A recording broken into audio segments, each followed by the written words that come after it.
Hello, now we are going to talk about the latest articles, tutorials posted in last month in the PHP classes site regarding PHP and other related topics on the PHP classes blog.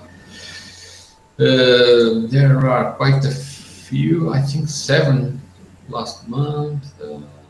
And the first one is about the best way to find a job in 2016. So let me share the screen. Okay, here we go. Okay, I think you are seeing it, right? So this article is actually to let people know that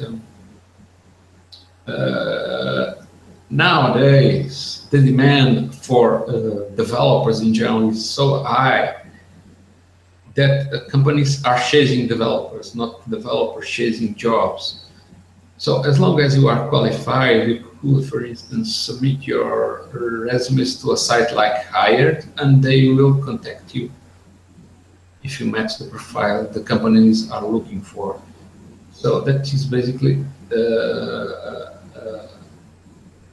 the way they are saying if they have the process working. So they have been in touch, and they have written and posted this article here. And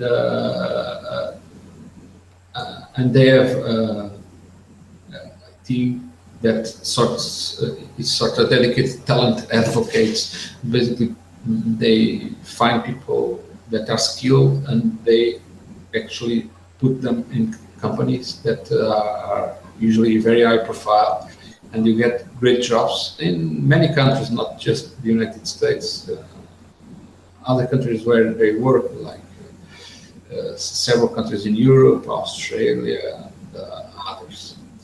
So that was one of the articles that month. It was not specific to PHP, so it could be interesting to other developers of other I would say languages, or maybe a profile in different languages. So the next topic I want to talk about is an article that is related with creating a software product business. So as you may be aware, I've been publishing some videos regarding helping developers to create their own software product business. And I have published already like 12, I think.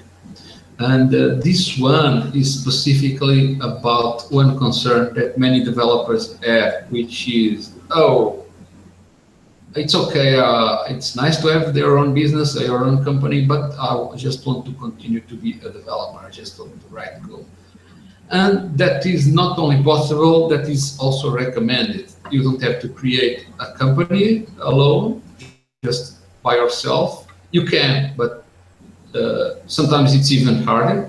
And you can associate with a partner that is skilled on complementary areas like marketing, sales, or some other area. So you can continue to be a developer. And basically, this is this article, which is actually a video that tells you that you don't have to stop being a developer. And that's what many developers want. Artists, what do you think? Is this feasible? Yeah. You have gone through an experience to create your own company. Yep. You are a developer. Do you prefer right? Most of them probably failed because, yeah, I'm also a developer, not a salesperson or not a marketing person, not even business person. So in my case, I would really need a co-founder with complementary skills who would take on the other part that I'm not willing to do or not willing to do good enough. So did you associate with a partner with the complementary business skills, or did you also associate with a developer? No, my first thing that I noticed that I have lack of design skills. So my first co-founder and many of the projects started was a designer, but we both like more business and sales skills. So Okay, that is also good. It doesn't hurt to have skills in different areas, but typically one person is better on one thing in particular, not in everything. So okay. The next topic is about a video. Do you want to comment on that? Yes. Let me share the screen. I almost forgot. It helps. I think it's this one, right? Let me sort the windows here, because I want to. Okay. So yes, exactly. That's the one. Yeah. So it's an article about MySQL index optimization tricks written by a very good developer with 50 years experience. Okay, 15, not 50, but also good enough. And actually, I've watched the video, and apart from some live examples, how to log slow queries and how to do explain queries, it also applies.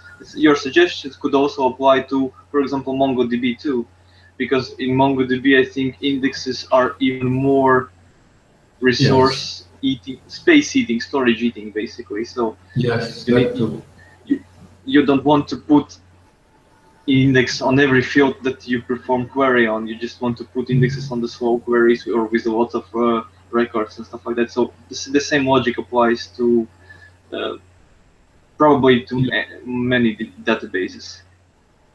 Yes, in reality, an index is also like a separate table or separate set of records. So if you put indexes in all fields, you end up with an index that takes more space than the actual table. And but there are other aspects. For instance, one that is, well, if you have enough experience, you already know that if you put many indexes, inserting updated records also becomes slow. So it may not be a good idea. And this is the first part of an article, you can, which is actually a tutorial video. I'll make a presentation, and the second part, I'll tell you alternatives to when using indexes is not a good idea. You can use things like queues, like using a table to queue records to be inserted in a bigger table that is so large that and has indexes that it probably will halt your application. And I remember an example in case of PHP classes and JS classes. There is a single table that records all the packages that all developers have downloaded. So there's millions of records. And there was a point that updating that table was becoming so slow that I had to do that, like creating a queue table. But anyway, this is a tutorial video, and this is the first part. The second part has those techniques. There are several techniques. So if you have not seen it, I'm not going to spoil a surprise, but it is good.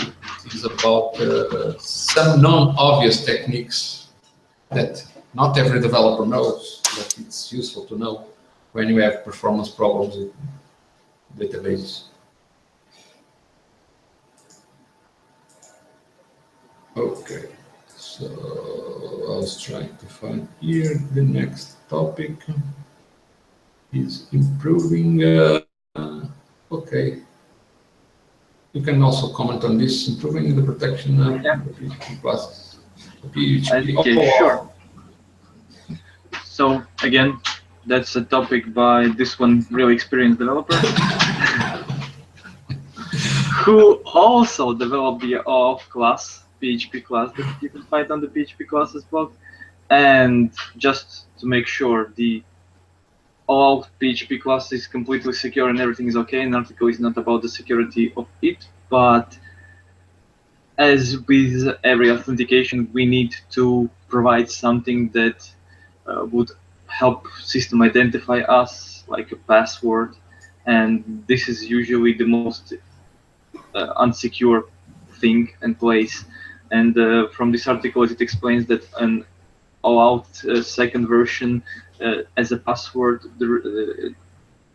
it's is used the where did I read? Yeah, so there is a client ID and the secret key.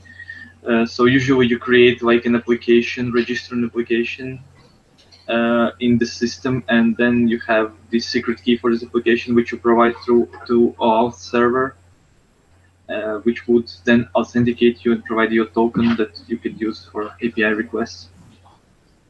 And basically having those client ID and secret key exposed would really harm the application, the user too. So imagine if someone could use Facebook app as you only by knowing these values. So if application expose them somehow, thank God they are application specific. So only for this application they could appear like you for Facebook.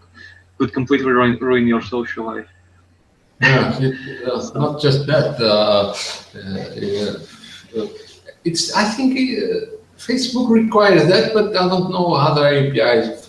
If you want to create a Facebook application, you need to use your own Facebook account. It must be the personal account, not one account of your company. So if for some reason somebody enters in your Facebook account, it can access the Facebook application credentials. Although nowadays Facebook has protected it better by requiring you to enter your account password to see the credential, see the client secret of your applications that you've created in Facebook. And anyway, I just written this article because I discovered this site, this Have I Been Pwned, which I realized that not only me was not aware of this site. The problem is not the site. The problem is that it lets you know exactly. If you can show it, it's better. Yeah. Yeah. So if you put your email there, it will tell you if you were at an account that was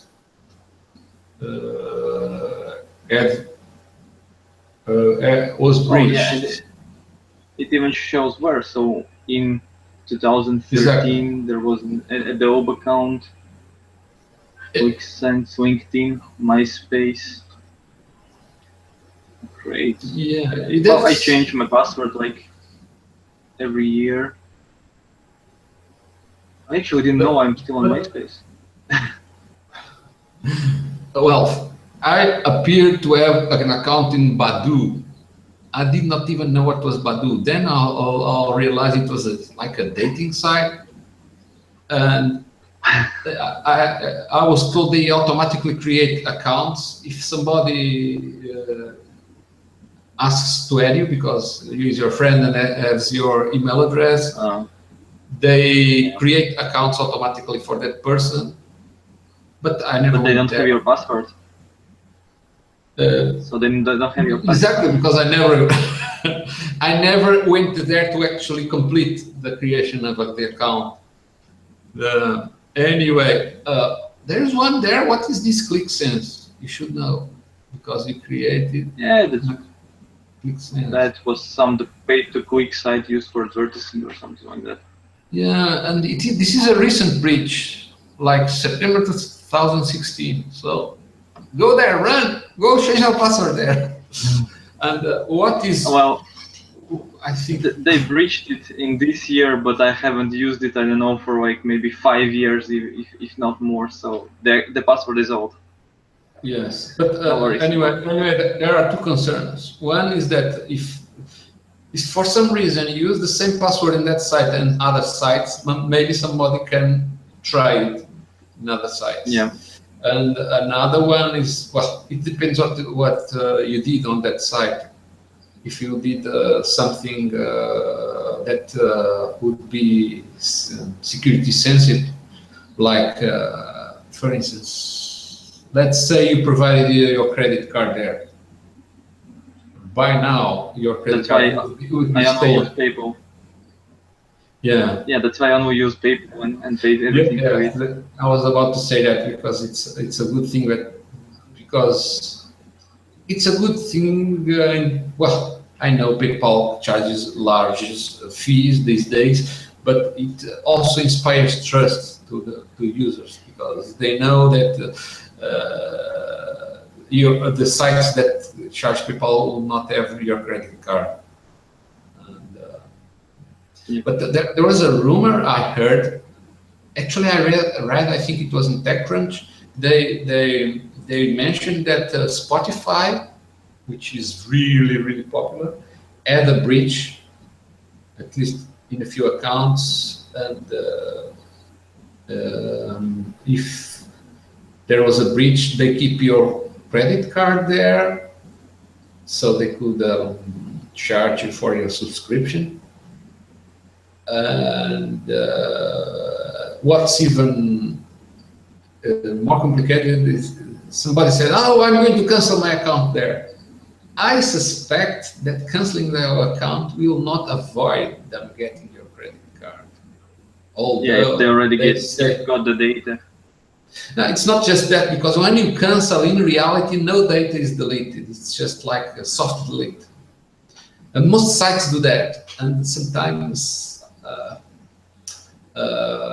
I receive a request, I want to delete my account because I heard there were some leaks in sites and this and there. The users think that when that function that says delete account in certain sites really deletes the information, and it doesn't. And you can be sure about that. If you delete your account and try to create the same account with the same credentials, if it doesn't let you, it is because the information is still there. Evidence.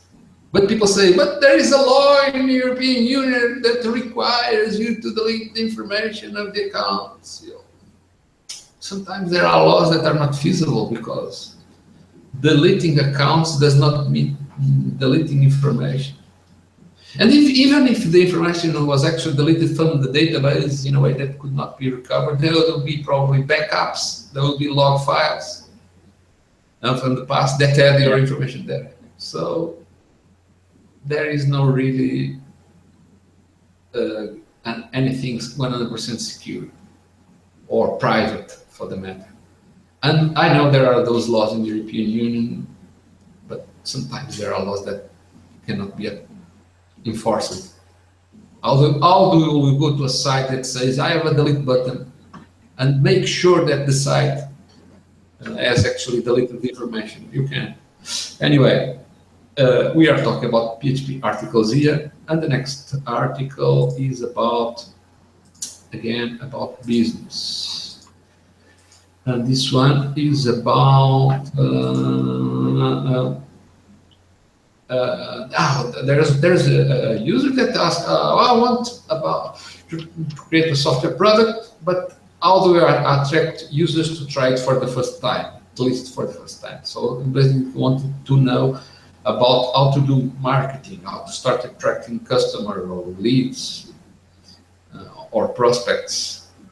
And there was this free consulting session that was recorded on video with this developer, and then I answered the question to him. I gave him some tips, like using some content marketing, like creating some interesting content for people that are your target market, and sometimes offering ebooks if people sign up to get more information. So people put their email address and get more information. So this is interesting and simple way to get you started, because doing marketing can be many things and really complex, but you want to to know how to get users to try software for the first time. And there is another article about how to choose the best market to sell your software product.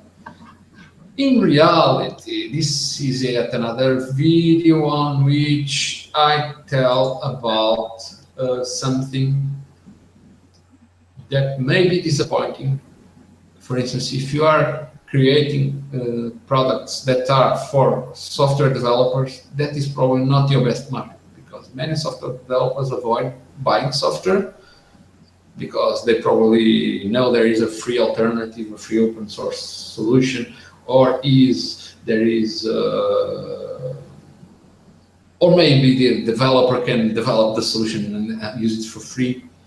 And this is just to say that creating products for software developers is not a bad idea, but maybe harder to succeed. It's not impossible, but it's harder to succeed. So this video is just to tell about that. Okay, so the next topic is about one article on VAT, right? Yep. Let me share it.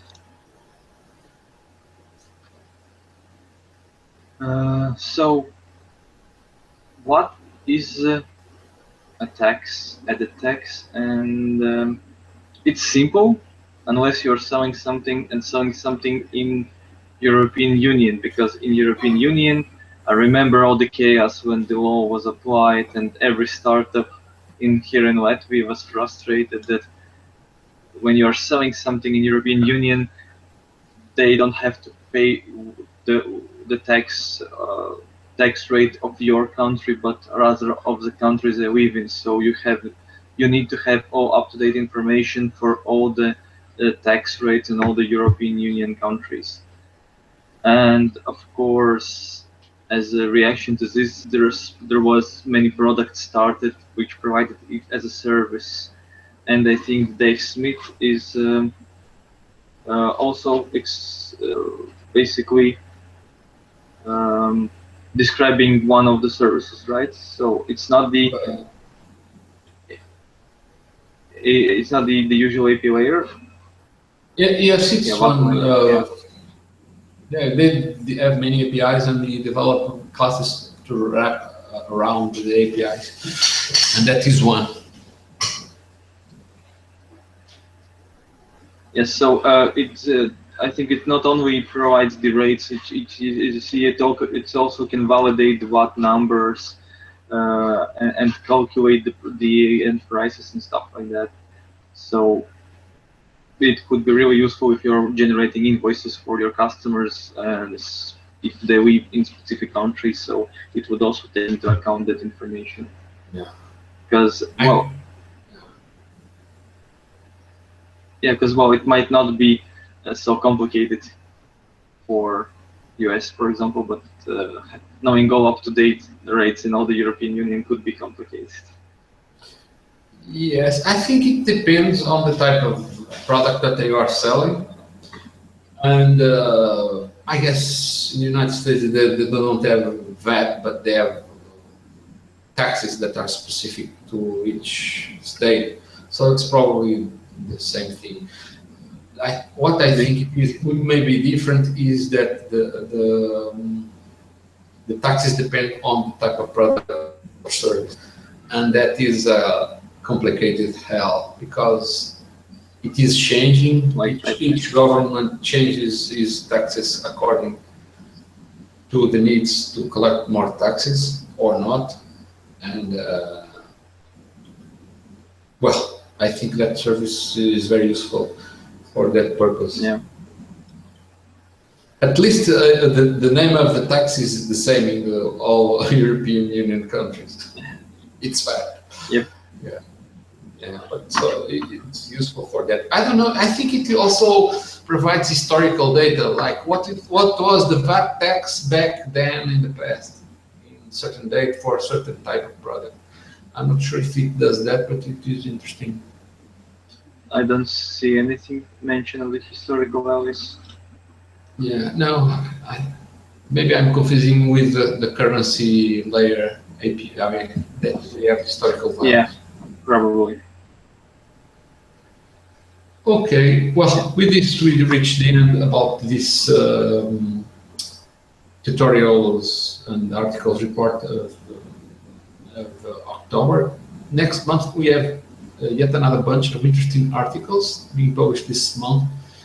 And I promise there will be less about business and more about technical things. I know that like only a minority of people are interested in businesses. That's not true. So I hope that the others about business are still also useful. Who knows? May create your own application. Okay, so on my behalf, that is all for now. Bye. Bye.